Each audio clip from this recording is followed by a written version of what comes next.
अस्सलाम वालेकुम। हाँ जी, की हाल चाल है सब मेरे देखने वाले तो मेरे भैन भरावां दा। शुक्र अलहमदुलिल्लाह असी भी ठीक ठाक हाँ। मैं क्या कुर्बानी दी ईद है तो अज तुहानू भी रेसिपी बीफ की ही देने क्योंकि मटन तो बीफ है तो हर घर में मौजूद है, हर कोई शौक ना खा पी रहा होगा।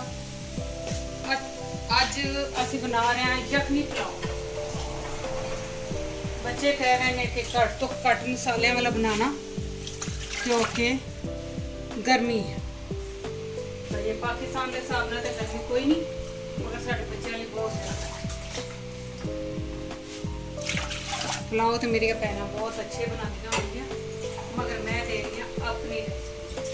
साढ़े अम्मी बनाते होंगे सन कि जेड़ा सी ना गोशन बंदा रखना, ये तो दूसरे दिन ते पक्का साढ़े घर पुलाव बनता सी। मेरा 1.5 गिलास चावल ने 3 गिलास पानी जा चुका, हाफ गिलास ऊपर सिर्फ इनके गलम वास्ते छाड़। डिटेल दसनी बहुत जरूरी है कि मेरे बच्चों को पता रहे कि मेरी माँ ने की किया। साढ़े अम्मी करते होंगे सन सुक्का धनिया, सौंफ ते लसन छिलकिया समेत उन्होंने जड़ा एक पोटली च बन के ना मोटा मोटा फुट के पोटली बन के वो शामिल कर दे। पर हुण कितने पोटलियां रह गई ना ही साढ़े को लसन है छिलके समेत। ऐसा से मैं लसन ऐसे ही कट के डाल रही हूँ तो थोड़ा जहा डालांगी प्याज।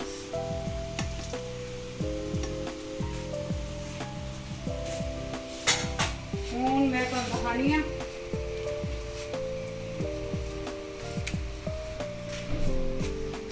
ਇਹ ਨੇ ਸਾਰੇ मसाले, सुक्का धनिया, सौंफ ते चक्री फूल, दालचीनी और एक मोटी इलायची। इन्होंने सारे असी जाली दे डाल के भी शामिल कर देंगे क्योंकि फिर छानना नहीं पेगा। मैं डाल के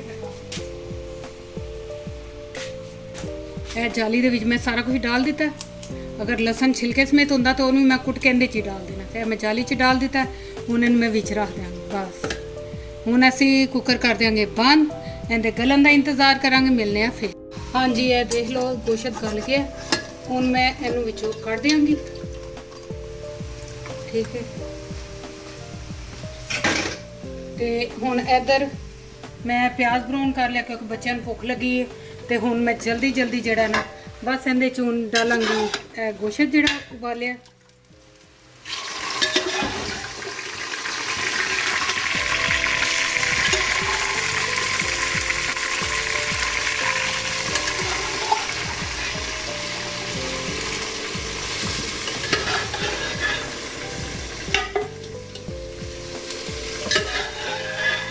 तुसी जो भी पुलाव बनाओ विच हड्डी जरूर शामिल करो क्योंकि हड्डी के नाल ही ज़्यादा अच्छा टेस्ट निकलता है।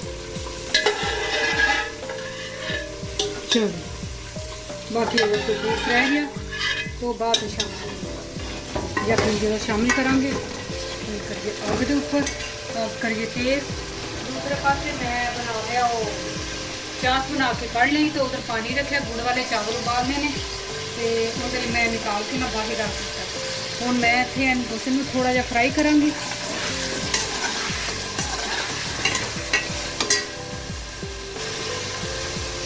ते इत्थे देख लो इहदे च मैं डाल रही हाँ सिर्फ क्रश मिर्च, ब्लैक पेपर ते जीरा, और कोई चीज़ नहीं डालनी ते दही और कोई चीज़ नहीं डालनी। इहदी भुनाई च हुण ए शामिल करके ते असीं जिहड़ा ना भुन के यखनी पा देंगे। बाकी वही प्रोसीजर है जो नॉर्मल हर किसी का हुंदा। ते मेन तो मैं गुड़ वाले चावलों की रेसिपी देंगी, वो तुसीं देख लेना। हुण मैं बस दही डाल के भुनाई कर रही। हाँ जी, अज असी दो तरह बना रहे हैं। एक बना रहे हैं यखनी पुलाव, दूसरे तरफ रखे असी गुड़ वाले चावल। तकरीबन 300 ग्राम चावल ने तो 250 ग्राम मैं उहदे गुड़ डालने लगी हाँ। तोड़िया नहीं, खुद ही मेल्ट हो है ना। तो यह वाला 1 कप चावलों का तो 1 कप मैंने पानी डाल दिता है क्योंकि सही तरह मेल्ट हो जाएगा। मेरे बच्चों को सौंफ नहीं पसंद कि उन्हें मूँह सौंफ आए, तो इस वास्ते मैं इत्थे सौंफ डाल देंगी कि इनका जायका आ जाएगा बीच। फिर इन छानना इन हुण मैं बॉयल होने वास्ते छड़ देनी हाँ, मिलने फिर। हाँ जी, मैं चावल बस कह लो कि 1 कनी उबाल के रख लेने, ज़्यादा नहीं उबाले। एक कनी छड्डनी नहीं, सिर्फ उन्ने को उबाल क्योंकि बाकी असी उन्होंने गुड़ दे ਪਾਣੀ ਦੇ ਵਿੱਚ ਗਲਾਵਾਂਗੇ। ਉਧਰ ਤਕਰੀਬਨ ਸਾਡੇ ਇਹ ਵੀ ਚਾਵਲ ਕਰਕੇ ਤਿਆਰ ਹੋ ਚੱਲੇ, ਦਮ ਤੇ ਆ ਚੱਲੇ।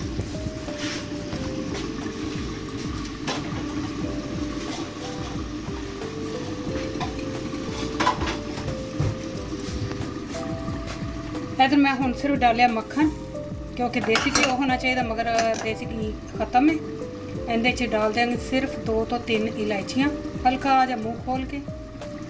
एक तो मेरे बच्चों को यह चीज़ां पसंद ही नहीं, इहदे च मैनू पसंद है गिरी, गिरी भी नहीं है। तो दूसरा बस काफ़ी 3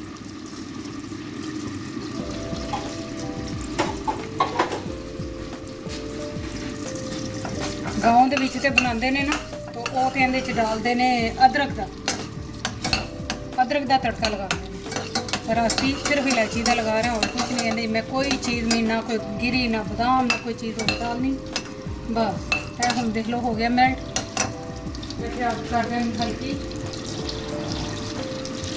ਇਹਦੇ ਚ मैं ਇਹ डाल देंगी चाशनी गुड़ वाली।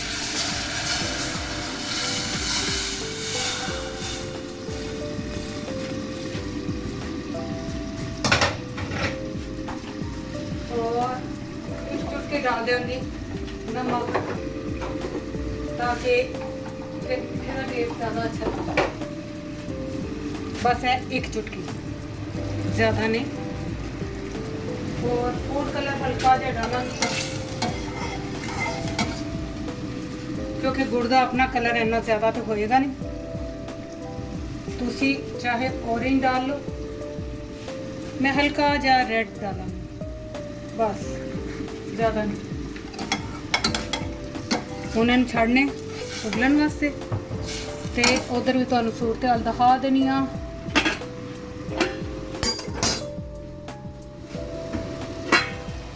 हुण मैं चावलों के दम ते लाउण लगी। तो हुण इहदे च जिस तरह ही उबाला आएगा चावल शामिल कर देंगे, तो इन्हूं भी दम ते ला देंगे। हुण इन्हूं सारा तैयार करके फिर तुहानूं दिखांगी। हाँ जी, देख लो मैं हुण चासी च चावल शामिल कर दिते ने। हुण हल्का जिहा इन्ना पानी खुश्क हुंदा तो फिर इन्हूं मैं लगा देंगी दम ते। मैं कह भी तुहानूं दिखा दियां। तो अगर दिल करे इन्ने जी थोड़ा कोकोनट पाउडर या तुसी जो पसंद करते, पाकिस्तान दे विच ते अंडे भी शामिल करते ने, खोया भी, सब कुछ, मगर वो चावलों का असल जायका खत्म हो जाता। गुड़ वाले असल चावल 2 चीज़ों नाल बनते हैं, सौंफ ते कोकोनट के नाल। बाकी तुहाडी अपनी मर्जी, जो मर्जी शामिल करी जाओ, वो तुहाडी अपनी मर्जी है। तो हुण इन्हूं मैं रखांगी दम ते, ज़रा जब पानी खुश्क हो लवे तो फिर तुहानूं दिखां। हाँ जी, देख लो असी तो माशाल्लाह खा चुके हैं। मैं क्या तुहाडे नाल शेयर नहीं कीते। हुण मैं तुहानूं दिखावां।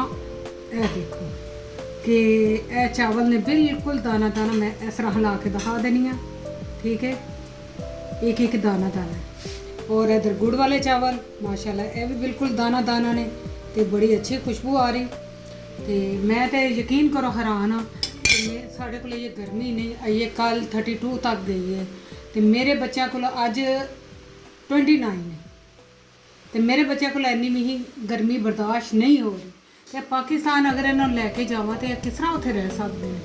एक दा BP लो होया जे, एक उसरा चक्कर खा के गिर रही है, कि किसी को समझ नहीं आ रही कि भी इन्नी गर्मी बर्दाश्त नहीं हो रही। ये पंखे लगे हैं।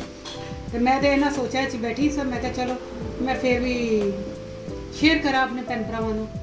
बहुत हिम्मत है पाकिस्तान में रहने वाले ने, जी इन्नी गर्मी बर्दाश्त कर रहे। अल्लाह ताला उन्होंने हिम्मत नूं और सलामत रखे और गर्मी बर्दाश्त करने की हिम्मत दे। आमीन। तो इंशाल्लाह मिलांगे हुण तुहानूं असीं नवें ब्लॉग विच। हुण इत्थे तुहाडे तो इजाज़त चाहांगी। अल्लाह हाफिज़।